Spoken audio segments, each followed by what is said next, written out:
जल प्रवाह पावितस्थले कलेवलम्ब्यलम्बितां भुजङ्गतुङ्गमालिका प्रवड्डमड्डमड्डमन्निनादवड्डमर्वयं चकार चण्डताण्डवं तनोतु नः शिवं शिवं शिवं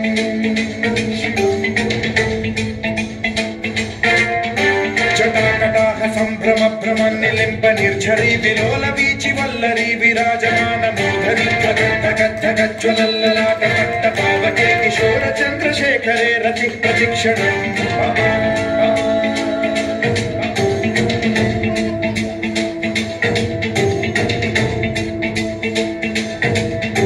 जटाभुजंग पिंगल सुरत्सणामणि प्रभा कदंब कुंकुमद्रव प्रलिप्त दिग्वधूमुखे मदान्त सिन्धुरस्फुरद्वगुत्तरीय मेधुरे मनो विनोदमद्भुतं बिभर्तु भूतभर्तरी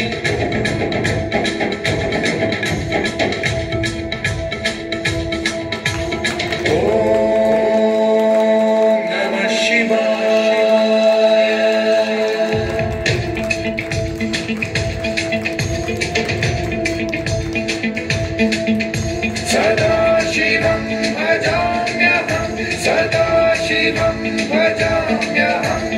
ॐ नमः शिवाय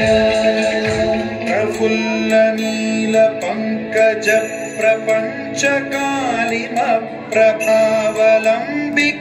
प्रपञ्चकालिमप्रभावलम्बिकण्ठकन्दली रुचिप्रबद्धकन्धरं स्मरच्छिदं पुरच्छिदं भवच्छिदं मखच्छिदं गजच्छिदान्धकच्छिदं तमन्तकच्छिदं भजे अखल्व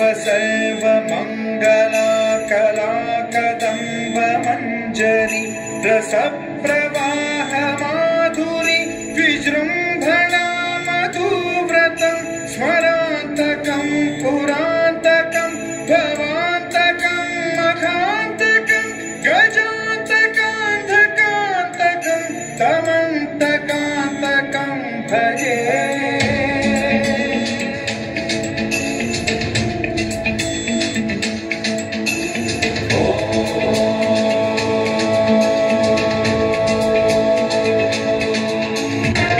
नित्यमेव मुक्तमुत्तमोत्तमं पठन् स्मरन् ब्रुवन्नरो विशुद्धिमेति सततं हरे गुरौ सुभक्तिमाशु याति नान्यथा गतिं विमोहनं हि देहिनां सुशङ्करस्य चिन् विमोहनं हि देहिनां सुशङ्करस्य चिन्